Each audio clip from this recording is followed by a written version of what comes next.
Lebanon really is in a bad way, and its economy ministry is at the heart of international talks to bring this place back from the brink. How are you? I am doing fine. And you? I'm good. Thank you for talking to us. Raoul Name is the minister here, appointed 5 months ago as part of a government of technocrats. He speaks not like a politician, but like the economist he is. We are living through a storm, a crisis that is, in my opinion, unseen worldwide. We are paying the price of a bad management of the economy, and for 30 years. And we are paying that today. This is what a collapsed economy looks like. Families evicted from homes and struggling even to afford food. This week we filmed with Elias, trying to hold his family together. How critical is the situation right now? Look, the situation right now is, as I said before, extremely critical. We are already probably above the 50% poverty line. Above 50% poverty line, we need to do a lot to help the people to be able to continue to live and have a minimum at hand. I mean, 2 hours electricity a day in the capital of Lebanon. I mean, that's just terrible, isn't it? Yes, it is terrible, and not only terrible, it's absolutely incredible. But this is the situation we are in. The minister said this darkness wasn't because of a lack of cash, but a supply problem.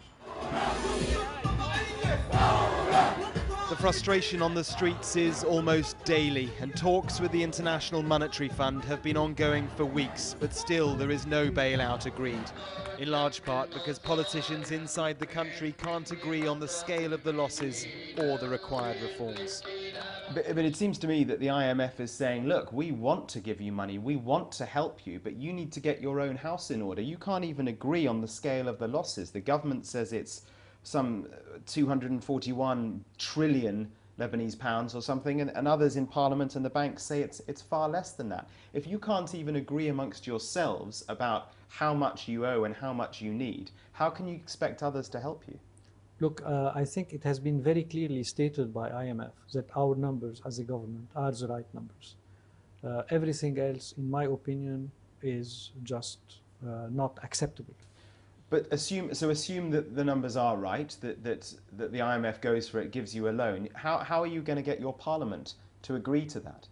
I think at the end of the day, they will have to agree to it, and everybody will have to agree to it, because number one, these are the right numbers, and number two, we have no choice but to go to IMF, as I told you.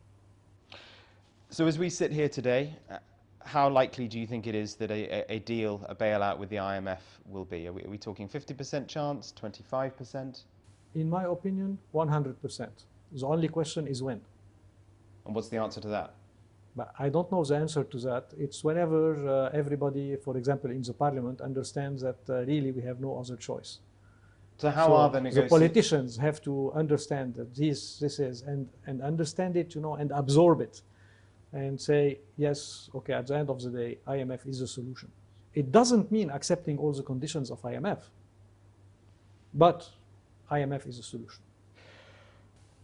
What about looking east? That was certainly a suggestion by Hassan Nasrallah, the leader of Hezbollah, China, Iran. Is China a genuine prospect? Could you ask China for money? Look, I don't think first that China will give any dollar without IMF. Let's put it this way. No investor will put $1 if he is not sure that he will get it back. Once the IMF program is on and reforms are done and so on, my answer is yes.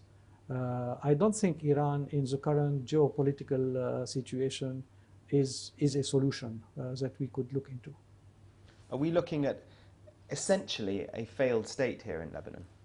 Well, of course, it is a failed state in the sense that the economic crisis is such that everything has collapsed, basically.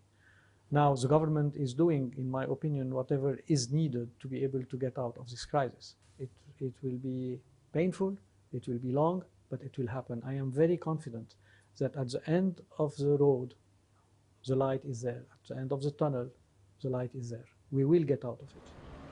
But it must be said that is not an optimism that is reflected on the streets. Mark Stone, Sky News in Beirut.